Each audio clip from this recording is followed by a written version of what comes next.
साखर कारखान्यांनी जी पहिली उचल जाहीर केलेली आहे ती पूर्ण FRP सुद्धा म्हणता येत नाही, कारण FRP ही 12.5 रिकव्हरीच्या हिशोबानं जर हिशेब केली तर जवळपास 3500च्या वर निघते। आम्ही पहिली उचल 3700 रुपये मागणी केलेली आहे, पण प्रत्यक्षामध्ये साखर कारखान्याने कुणी 3150, कुणी 3200, कुणी 3300 अशा प्रकारची जाहीर केलेली आहे। या साखर कारखान्यांची FRP ही 3500च्या पुढं साधारणपणे बसते, परंतु धड पूर्ण FRPही द्यायची नाही आणि FRPपेक्षा जास्त द्यायला परवडत असताना देत नाही, अशा प्रकारची भूमिका ही साखर कारखान्यांची आहे।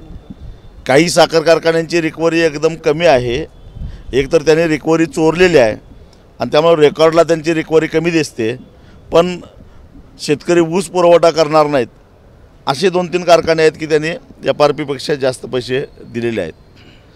जर ऊसामध्ये असणाऱ्या साखरेचा टक्केवारी हाच जर दराचा निकष असेल, मग ज्यांची रिकव्हरी कमी आहे त्यांना FRPपेक्षा जास्त पैसे द्यायला कसं परवडलं, या प्रश्नाचं त्यांनी उत्तर द्यायला पाहिजे। त्यांनी काटा मारला की आणखीन काही चोऱ्या केल्या, आणि ज्यांची रिकव्हरी जास्त आहे त्यांनी FRPपेक्षा कमी रक्कम का दिली, याही प्रश्नाचं उत्तर द्यावं लागेल।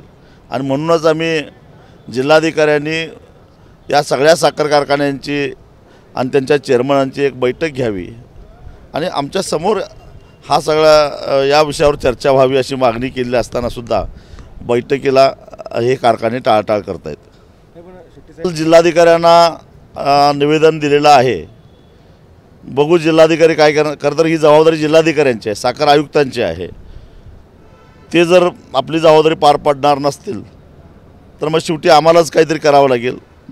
बघू कायदा हातात घ्यायचं काय अन्य मार्गाने आंदोलन करायचं ते योग्य वेळी आम्ही ठरवू। 30 तारखेचा हो दिलेला आहे, बघू जिल्हाधिकारी काय निर्णय घेतात ते। किमतीत बॅलन्स ठेवण्यासाठी मात्र DPA 1300 पासून खुल्या बाजार 3500 खताच्या किमती वाढलेल्या आहेत आणि अशा परिस्थितीमध्ये पॅकेजच्या नावाखाली केंद्र सरकार शेतकऱ्याला कमी दरामध्ये खत पुरवण्याची जी भाषा करते ही सुद्धा एक प्रकारची फसवणूक आहे, कारण खताच्या गोणीची किंमत कमी केल्यासारखं दाखवायचं, पण आधी 50 किलोच्या गोण्या होत्या त्या 40 किलोच्या केल्या, त्याच्यामध्ये आता कमी करायचा प्रयत्न होतो आहे। शिवाय खताच्या किमती या प्रामुख्यानं त्याच्यावर नत्र स्फुरद आणि पालाश किती टक्के आहे याच्यावर अवलंबून असते।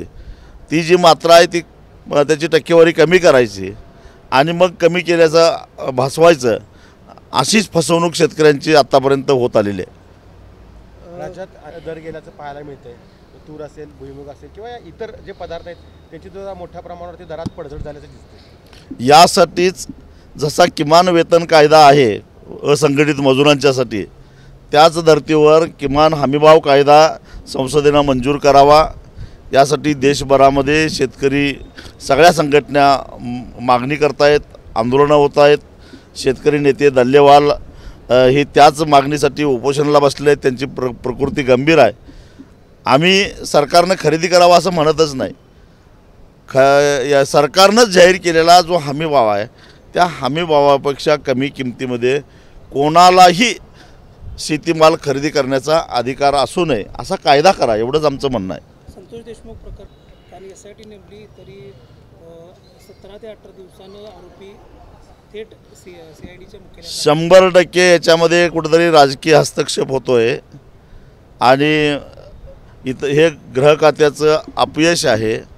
ज्या अर्थी सरकारी वकीलपत्र घ्यायला तयार नाहीत, त्या अर्थी दाल में कुछ काला आहे। धनंजय मुंडे संभाजीराजांनी मागणी केली आहे, तुम्ही तिसऱ्या आघाडीत होता, तुमची देखील तीच मागणी असणार आहे का? असं असलं तरी सरकार याकडे टाळाटाळ करतं। संभाजीराजांनी मागणी काय चुकीची केली असं मला काय वाटत नाही।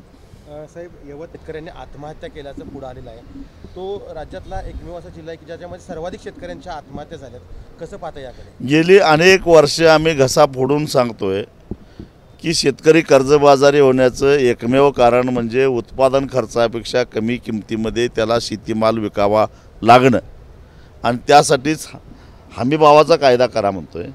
आणि तो हमीभावाचा कायदा झाल्यानंतर मग स्वामीनाथन यांच्या सूत्रांनुसार एकदा जर का दर निश्चिती झाली तर शेतकऱ्यांच्यावर आत्महत्या करण्याची वेळच येणार नाही.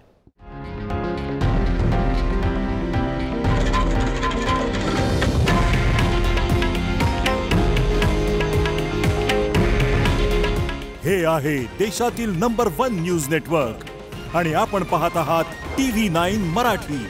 काळजी तुमची, हित महाराष्ट्राचं.